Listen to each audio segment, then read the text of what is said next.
नमस्कार, सुप्रभात। मैं सुधा सक्सेना।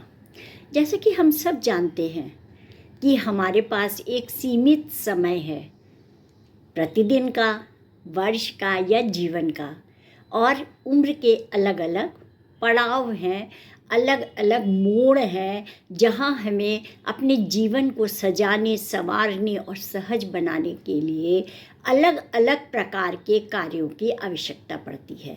और इसीलिए कहा जाता है कि समय का सदुपयोग करना चाहिए, अर्थात कि एक एक क्षण का महत्व है जिसमें हमारी नियमित दिनचर्या और नियमित कार्य होने चाहिए, जिससे कि हम अपने सोचे हुए कार्यों को, अपने लक्ष्य को की ओर हम निरंतर बढ़ सकें। आइए आज कुछ समय का सदुपयोग पर ही चर्चा करते हैं। समय को अकारण ही बलवान नहीं कहा गया है। समय से पूर्व इस संसार में कुछ भी घटित नहीं होता है। ऐसे में समय की प्रकृति को समझना अत्यंत आवश्यक है। इसे समझने के लिए हमें ब्रह्मांड की उत्पत्ति को समझना होगा। ऐसा माना जाता है कि एक अति सूक्ष्म किंतु अति संघनित बिंदु में हुए महाप्रस्फुटन के परिणाम स्वरूप यह ब्रह्मांड अस्तित्व में आया था और उसके द्वारा ही मूल अवयवों का सृजन हुआ था। एक आकाश एवं दूसरा समय, ये दो तत्व थे जिनके द्वारा हमारी सृष्टि का संगठन हुआ था। तो दोनों अवयवों में उत्पत्ति के बाद से ही अनवरत प्रसार जारी है, माने कि वह विस्तार उसका जो है वह जारी है। यदि वैज्ञानिक दृष्टिकोण से देखा जाए तो समय को आकाश के 3 आयामों के बाद चतुर्थ आयाम माना जाता है।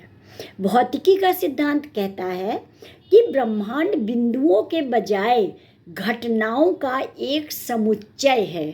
समुच्चय माने घटनाओं का एकत्रीकरण है।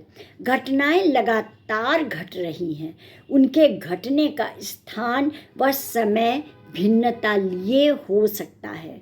किसी घटना के वर्णन के हेतु स्थान के साथ साथ समय का उल्लेख भी नितांत आवश्यक होता है, अन्यथा घटना जो है वो अपूर्ण मानी जाएगी।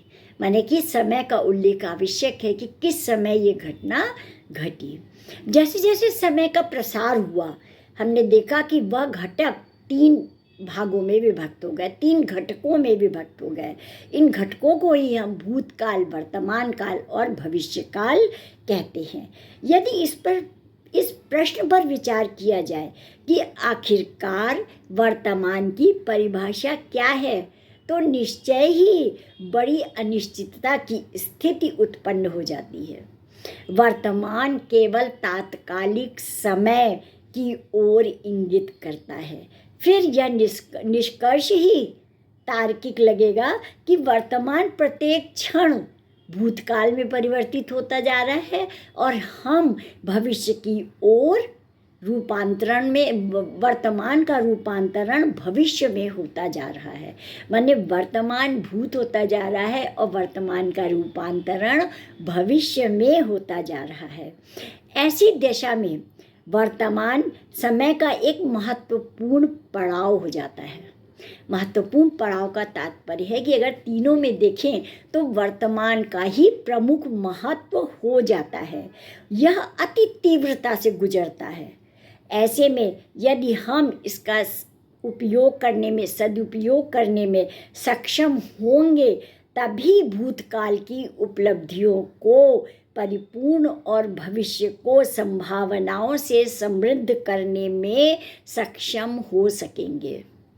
अर्थात ये जो हमारे वर्तमान का कार्य है वो हमारे भूत के अनुभवों से उत्पन्न हुआ है, और आज जो हम कार्य करेंगे वो हमें भविष्य की संभावनाओं को जन्म देगा।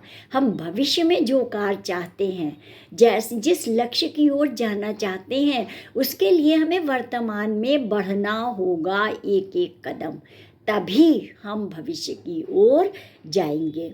और इसीलिए कहते हैं कि वर्तमान का सदुपयोग आवश्यक होता है।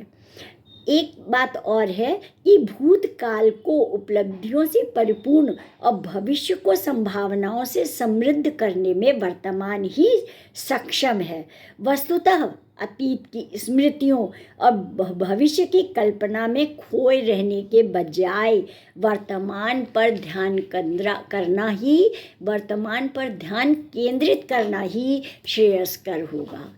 यह उचित नहीं होगा कि हम पता चला जो अतीत में हमारे साथ दुखद या सुखद घटनाएं हुई हैं हम उसमें खोए रहें और भविष्य के स्वप्न में खोए रहें।